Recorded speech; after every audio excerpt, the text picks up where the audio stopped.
চলে এসেছি তোমাদের জন্য জিনের প্রেম গল্পটি তৃতীয় পর্বটি নিয়ে। বেশি কথা না বলে গল্পতে যাওয়া যাক।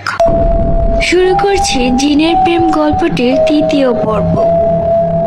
বারান্দার দরজার সামনে এসে মেঘলা উকি দিয়ে দেখে সে কি এখনো আছে নাকি উধাও হয়ে গিয়েছে। ঠিক গতকাল রাতের মতো উকি দেওয়ার পর মেঘলার বুকের ভেতরটা ধুকপুক করে ওঠে। বাগানের দিকে মুখ করে দাঁড়িয়ে আছে ছেলেটি। তার চেহারা দেখা যাচ্ছে না, উচ্চতা বেশ ভালো। মেঘলা বারান্দায় ঢোকার সাহস পায় না। দরজার আড়াল থেকে সে প্রশ্ন করে, কে আপনি? প্রশ্নের কোনো জবাব দেয় না ছেলেটি। থমথমে এক পরিবেশে নীরবতা বিরাজ করে। মেঘলা আবার প্রশ্ন করে, আপনি আমার কথার উত্তর দিচ্ছেন না কেন? ছেলেটি চুপ করে দাঁড়িয়ে থাকে। কোনো উত্তর না পেয়ে মেঘলা ভাবে তার চলে যাওয়াই উচিত হবে। সে এক পা পিছের দিকে বাড়ায়। অমনি ছেলেটি বলে ওঠে, কোথায় পালাচ্ছ? কথা বলবে না আমার সাথে?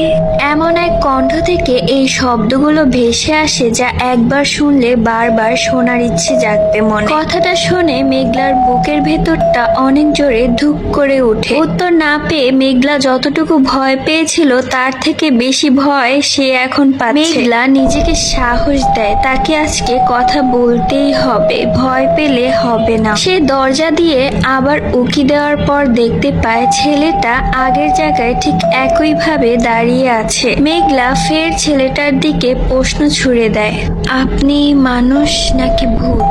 মেঘলার এই কথা শুনে ছেলেটি হেসে দেয়, আর কিছু বলে না। মেঘলা এবার সাহসের সাথে আড়াল থেকে বেরিয়ে বারান্দায় এসে দাঁড়ায়, থামে না, আবার প্রশ্ন করে, আপনি আমার বারান্দায় কিভাবে আসলেন? আর এখানে দাঁড়িয়ে দাঁড়িয়ে কি করছেন?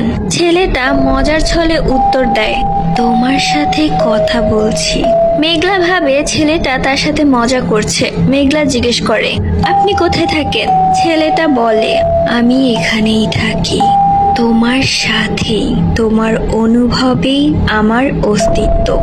ছেলেটার কথাগুলো মেঘলার শরীরে কাটার মতো বেঁধে যায়, জাগায় এক ধরনের শিহরণ।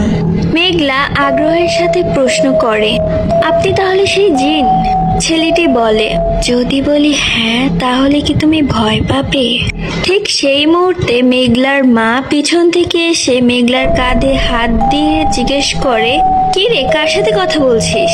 মেঘলা চমকে গিয়ে পিছের দিকে তাকিয়ে আচমকা প্রশ্নের উত্তরে মেঘলা বলে, কেন আম্মু, তুমি দেখতে পাচ্ছ না? এই কথা বলে মেঘলা সামনের দিকে তাকিয়ে দেখে ছেলেটা সেখানে দাঁড়িয়ে নেই। মেঘলার মা মেঘলাকে আবার জিজ্ঞেস করে, তুই কার সাথে কথা বলছিস? কাকে দেখতে পাচ্ছি না? পরিস্থিতি সামাল দিতে মেঘলা বলে, না না আম্মু, কিছু না, আমার ওই তো ঘুম আসছিল না, তাই বারান্দায় এসে একটু দাঁড়িয়েছিলাম। তুমি এখন যাও, আমার অনেক ঘুম পাচ্ছে। মেঘলা বিছানায় গিয়ে শুয়ে পড়ে। মেঘলার মায়ের মনে খটকা লাগে, মেঘলা তাকে এভাবে এড়িয়ে গেল কেন? তবে সে স্পষ্ট শুনেছে মেঘলা কারোর সাথে কথা বলছিল। মেঘলার মা আর কিছু বেশি জিজ্ঞেস না করে রুম থেকে বেরিয়ে যায়। মেঘলা শুয়ে শুয়ে ভাবতে থাকে, তার মা কেন ছেলেটিকে দেখতে পেল না? তাহলে কি শুধু সে একাই ছেলেটিকে দেখতে পায়? মনে ভিড় করে হাজারো প্রশ্ন। তবে মেঘলার মনে কোনো এক কোণে ছুঁয়ে গেছে এক অদ্ভুত ভালো লাগা, ছেলেটার সাথে আবার কথা বলার প্রবল ইচ্ছা। মেঘলা নিজেই নিজেকে প্রশ্ন করে, সে কি আবার আসবে? তার মন থেকে কে যেন বলে ওঠে, নিশ্চয়ই আসবে।